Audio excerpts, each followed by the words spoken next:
welcome to our second session in a series of talks around both resilience and neuroscience. What we're going to do now is talk specifically around what I see as quite a popular or almost a movement around applied neuroscience in the workplace.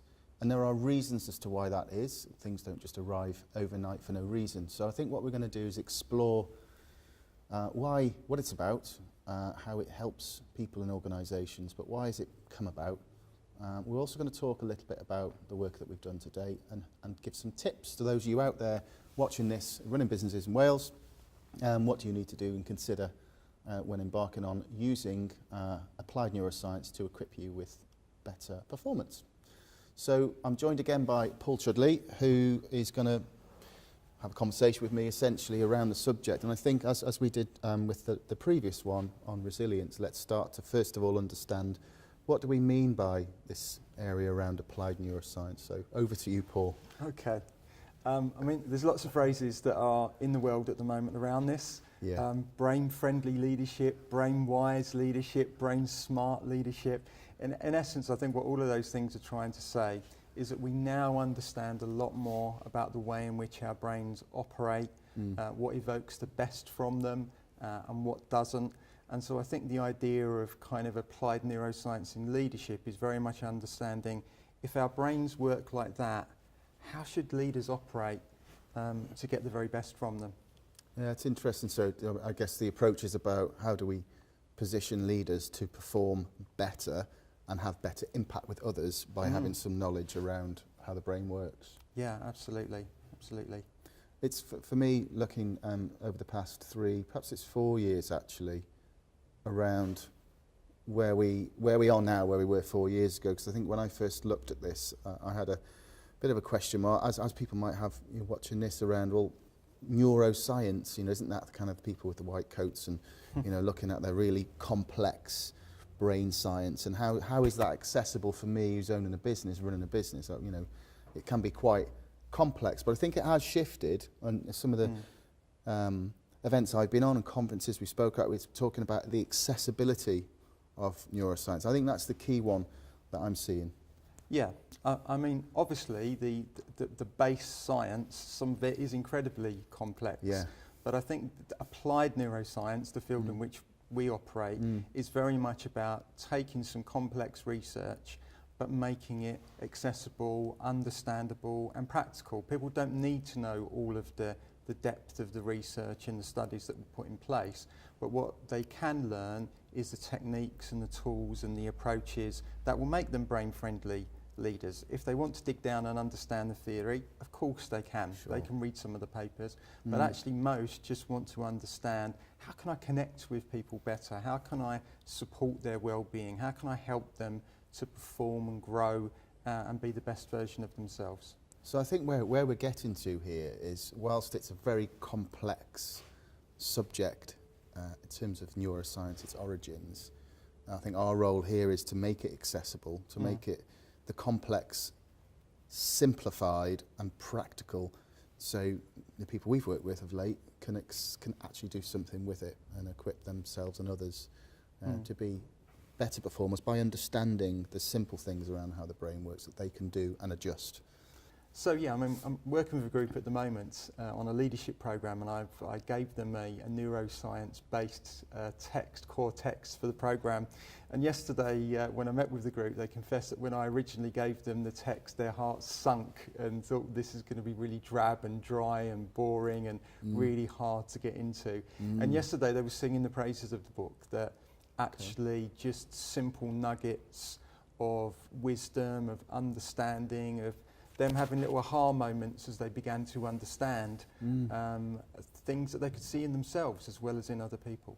So they can actually relate with the subject rather than necessarily, because the phrase itself can, set off thinking around this is complex, so I have to be extremely clever to interpret this. But I think what we're talking about, and where I think we've moved into that space, is making that thing accessible again and making people have the options to then equip themselves and make the adjustments after understanding a bit about the knowledge, but not necessarily the ins and outs around science. We're not asking people to do that, are we? I mean, fundamentally, it's about giving people a lens and some tools to understand their human experience. And I mean, I think a lot of the neuroscience-based work that we do with people, they really do have those moments where they suddenly think, right, I get it, that's why I do that thing, or that's why this behaviour evokes that reaction from people. It's giving people a sort of framework, a lens, some tools to understand themselves and to understand the people that they work with.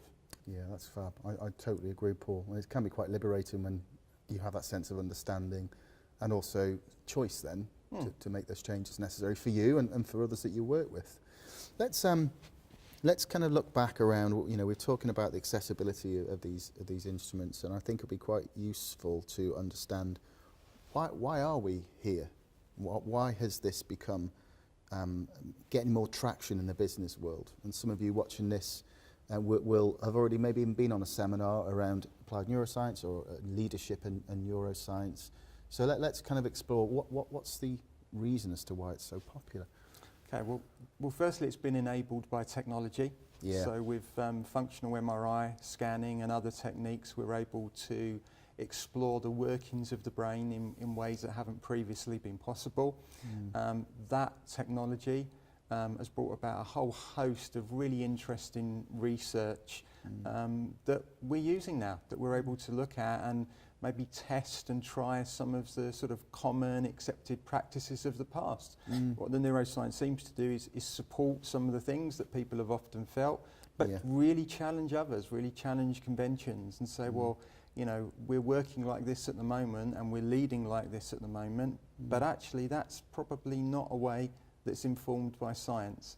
And certainly a number of clients that I've been working with, that scientific basis of some of the things that they're doing is particularly attractive to them. Certainly if you've been in leadership for a while, you can have hundreds of models that have been sort of taught to you at different places and bouncing around your head. And having one or two now that are kind of scientifically informed, that give you a real basis for understanding this works and this is why it works, I think is quite liberating for people.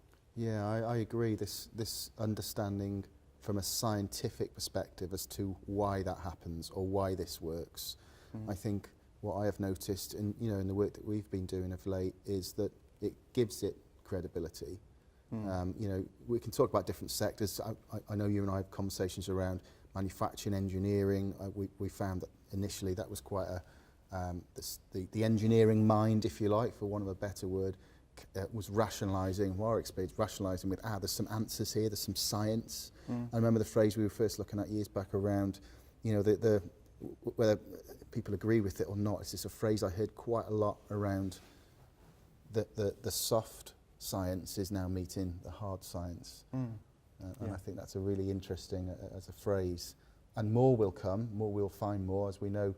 Working in business psychology, what you knew and did 20 years ago is different, but some of it, the constructs, the skills, are still there, but it's evolved, and I suspect we're going to see the same.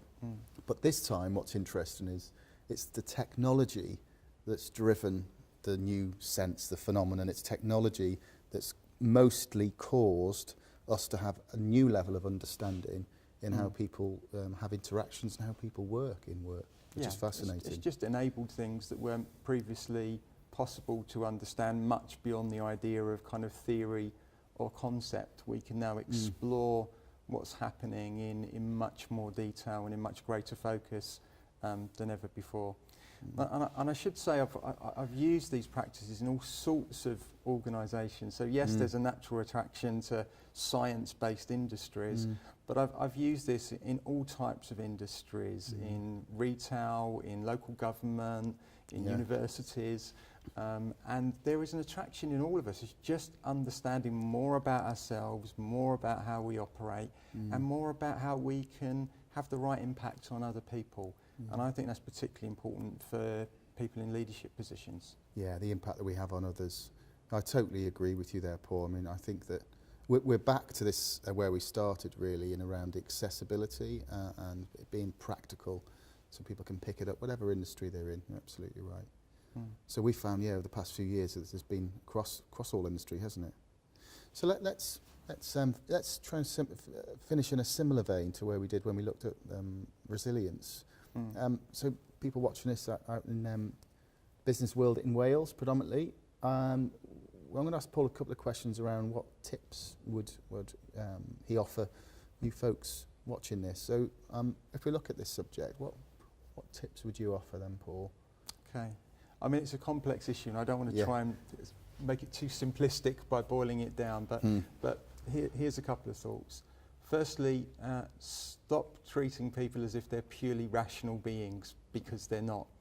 And a lot of what drives engagement, a lot of what drives motivation, a lot of what drives kind of people's commitment and discretionary effort takes place in the emotions.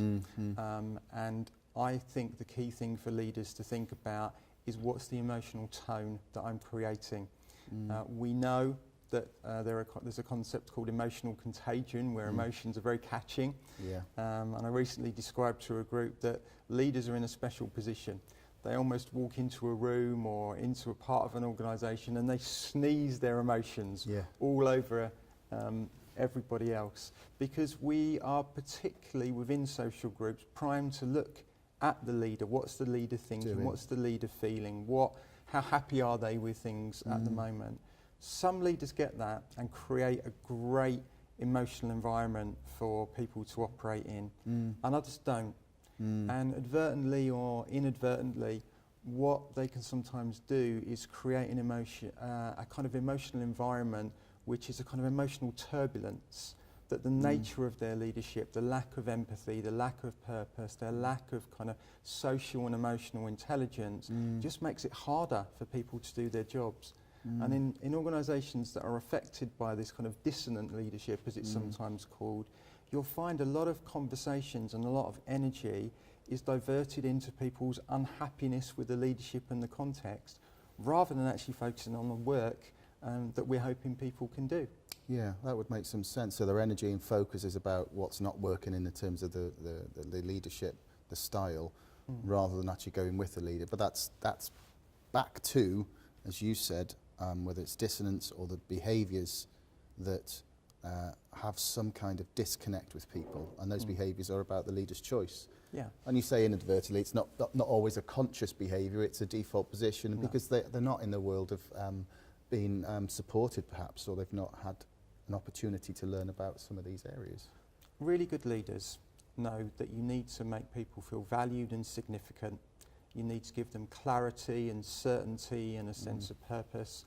You need to give them as much autonomy as they could possibly desire or can cope with at a particular point. They recognise the importance of the relationships as being in the team, and their own relationships with individuals in those teams, that they need to be resonant, they need to be supportive, they need to be optimistic. And also great leaders understand the importance of their ethics and their integrity, and particularly about being fair and about being kind of demonstrating equity in their treatment of people. Leaders that do those things kind of resonate in the right way, and leaders that don't do those things will always leave people having a sense that something's lacking, something's not right. Some of their needs are not really being fulfilled in the way that they might want. Okay, that's excellent. So we're about to summarise this really in a sense that what Paul has shared with us. I think where we finished it is about the leader's choice, conscious or unconscious, and the impact that leader can have on a room or on a team. So I think we'll conclude there. Clearly, if you want to know any more about the work that we're doing with clients, please look at the website, www.rwlearning.co.uk. We'll be distributing some case studies, some recent examples on there as well, so if you want to understand a bit more depth around what we've done, then please have a look at the website, and we will see you at the next edition of these sessions with RW Learning. Thank you. If you'd like to find out more around how applied neuroscience can help your business to grow your business, then please check us out on rwlearning.co.uk.